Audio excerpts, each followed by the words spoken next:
अंधाधुंध की साइबी और घटा टोप को राज, कुछ ऐसा ही सीन इस वक्त देखने को मिला म्यूनिख में, जहां अमेरिका और यूरोप दोनों ही भिड़ गए और यूरोप ने कहा भारत ही अच्छा है, हमने भारत को गलत समझा था। जानेंगे क्या चल रहा है। और इस बार का म्यूनिख सम्मेलन एकदम से अलग रहा है। डोनाल्ड ट्रंप के आने के बाद डोनाल्ड ट्रंप ने पूरे ग्लोबल ऑर्डर को बदल दिया है और इस बात को अब सब मानने भी लगे हैं। इस चीज को डॉक्टर एस जयशंकर ने भी कहा, इस वीडियो में सुनिए। I know the last year has been a very dramatic year, but I would still argue it's not just last year.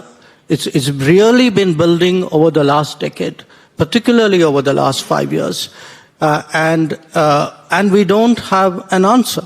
I mean, what we are seeing is the impact of it on the international system, and now we are saying, okay, how does it take the shock? What will happen? It will take time.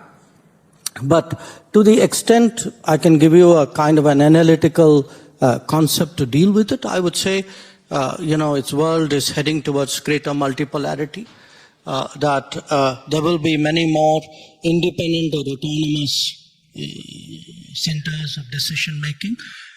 Doctor S Jaishankar ने ये साफ साफ शब्दों में कहा कि देखो, दुनिया मल्टीपोलर वर्ल्ड की तरफ बढ़ रही है। अब जो एक आधिपत्य था, एक ही सुपर पावर था, अब वो सीन खत्म हो गया है। लेकिन यहाँ पर सबसे मजेदार रहा यूरोप और अमेरिका की लड़ाई, जहाँ पहले ही देखने को मिला काजा क्लास और अमेरिकी दूत माइक वॉल्ज ये आपस में भिड़े एक पैनल डिस्कशन के दौरान, जहां पर माइक वॉल्ज ये कह रहे थे कि हम यूएनएससी में रिफॉर्म करना चाहते हैं, हम यहां पर पैसे लगा रहे हैं। बहुत ही अजीब तरीके से इन्होंने कहा। हालांकि मैं ये कहूंगी कि इस बार का ट्रम्प प्रशासन ऐसा है कि जो भी बातें हैं साफ साफ अपनी बातें रखता है और ये बहुत अच्छी बात है, वरना डिप्लोमेटिक में ऐसी जलेबियां बनती है कि जिसे समझ में आया वो समझ में आया, जिसे नहीं समझ में आया तो वो रह गया। तो यहाँ पर माइक वॉल्ज ने कहा कि हमें बदलाव चाहिए। अगर ये बड़ी बड़ी संस्थाएं हैं, इन बड़ी बड़ी संस्थाओं में हम पैसा लगाते हैं तो बदलाव हमारे हिसाब से होने चाहिए। अब इस चीज को लेकर और भी ज्यादा डिस्कशन हुआ कि आपने कैसे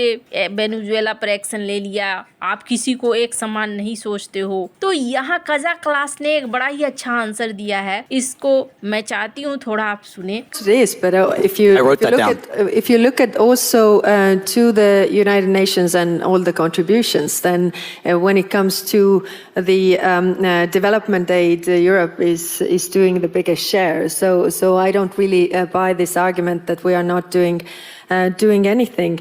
In the beginning you said also that. Is it that actually the rules of jungle and the might makes right actually has always been there? And one might say that it's true that those who have the power have had different rules. But even in jungle, animals cooperate, and so you are better off when you work with others. And if you think, in the global, if we take the superpowers, what is actually the difference? When for example Russia goes to war, they go alone because they don't have allies. When America goes to wars, then a lot of us go with you, and we lose our people on the way. So that means that you also need us in your.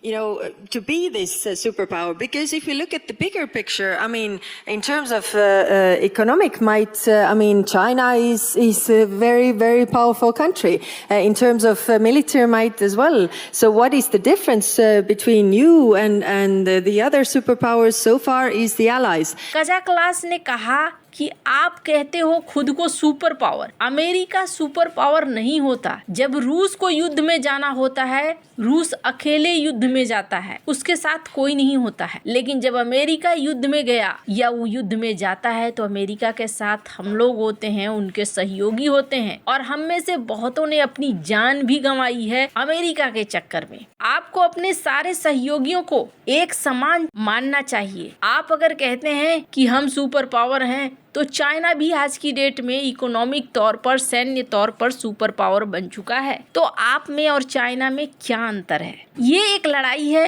ये करीब 1 घंटे तक ये लड़ाई चली है। मैंने आपको सिर्फ इसका एक हिस्सा बताया। अगर आप देखेंगे तो आपको यही लगेगा कि अमेरिका यहाँ पर सीधे सीधे अपनी तानाशाही को दिखा रहा है कि भैया चलना है तो मेरे रास्ते चलो वरना अपना रास्ता नाप लो। और यही चीज मार्को रूबियो ने भी यूरोप को समझाया। यहाँ पर इस वीडियो को सुनिए। Connected spiritually and we are connected culturally.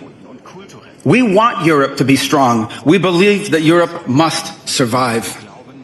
Because the two great wars of the last century serve for us as history's constant reminder that ultimately our destiny is and will always be intertwined with yours.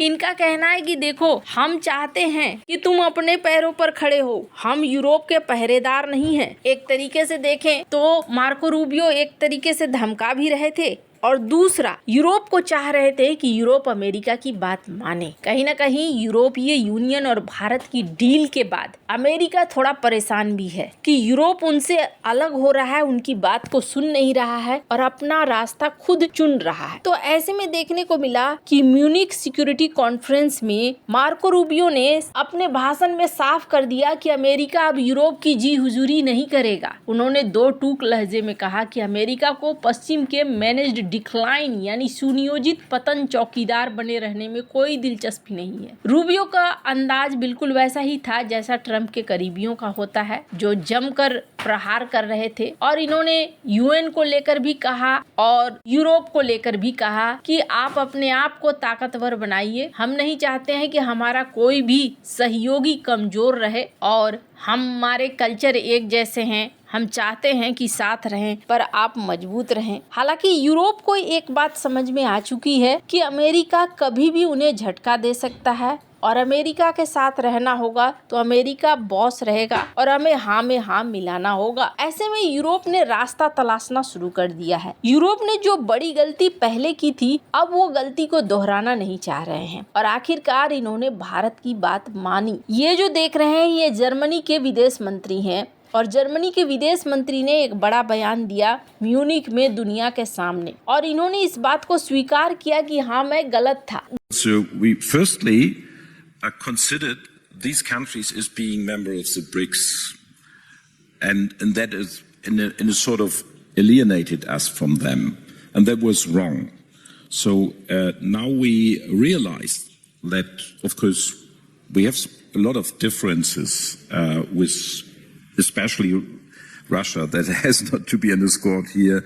They are very, very fundamental, and also with China. But we have a lot of things in common with countries like India, like Brazil. And why not focusing on these common interests and common values? So this is, I think, the new view Europe and Germany is putting on the work. Munich में Wadephul ने कहा कि BRICS के प्रति जो यूरोपीय union या यूरोपीय देश देखते हैं उनको देखने का अपना नजरिया बदलना होगा। इन देशों को अब मुख्य रूप से ब्रिक्स समूह के रूप में नहीं देखा जाना चाहिए। इन्होंने कहा लोकतांत्रिक शक्तियां जैसे भारत और ब्राजील, इनके ऊपर हमें ध्यान देना चाहिए और इनके साथ मिलकर आगे बढ़ना चाहिए। हमारे जो साझा हित हैं उनके ऊपर ध्यान देते हुए आगे बढ़ना चाहिए। वाडेफुल ने कहा कि कुछ साल पहले हमने इन देशों को मुख्य रूप से ब्रिक्स के सदस्य के रूप में देखा, जिससे हम उनसे अलग थलग हो गए। ये गलत था। हमारे पास भारत और ब्राजील जैसे देशों के साथ बहुत कुछ समान है। इन साझा हितों और मूल्यों पर ध्यान क्यों न दे? ये यूरोप और जर्मनी की नई सोच है। इसका मतलब क्या हो गया? इसका मतलब हो गया कि अब ये चाह रहे हैं कि भारत और ब्राजील से मुलाकात हो, भारत और ब्राजील से डील हो, कई चीजों पर एक दूसरे के साथ मिलकर काम करें। धीरे धीरे यूरोप लाइन पे आता हुआ दिख रहा है और अच्छी बात यह है कि सचमुच में एक मल्टीपोलर वर्ल्ड की तरफ दुनिया बढ़ रही है। अब इस मल्टीपोलर वर्ल्ड में क्या जंगल राज कायम होता है या एक कानून आधारित शासन बनता है, ये देखने वाली बात होगी। पर एक चीज तो तय हो चुका है कि दुनिया अब बदल रही है। आज जो देख रहे हैं दुनिया को वो पहले जैसी नहीं रहेगी और पहले के सारे सिस्टम अब तबाह होते हुए दिख रहे हैं। अब नया सिस्टम कैसा बनता है, कैसा रूप लेता है, वो अभी से कहना मुश्किल है। पर एक मल्टीपोलर वर्ल्ड तो जरूर दिख रहा है। अब इन सब के बीच ना एक और चीज है, और वो चीज क्या है, जब जब दुनिया में ग्लोबल ऑर्डर बदला है तब तब एक युद्ध जरूर हुआ है, और वो युद्ध विश्व युद्ध कहलाया है। अब इस बार क्या होता है, आपको क्या लगता है, क्या कोई युद्ध होगा या शांतिपूर्ण तरीके से पूरा ग्लोबल ऑर्डर चेंज हो जाएगा? कमेंट कर अपनी राय जरूर बताएं। जल्द मिलते हैं अगले वीडियो में नई खबर के साथ।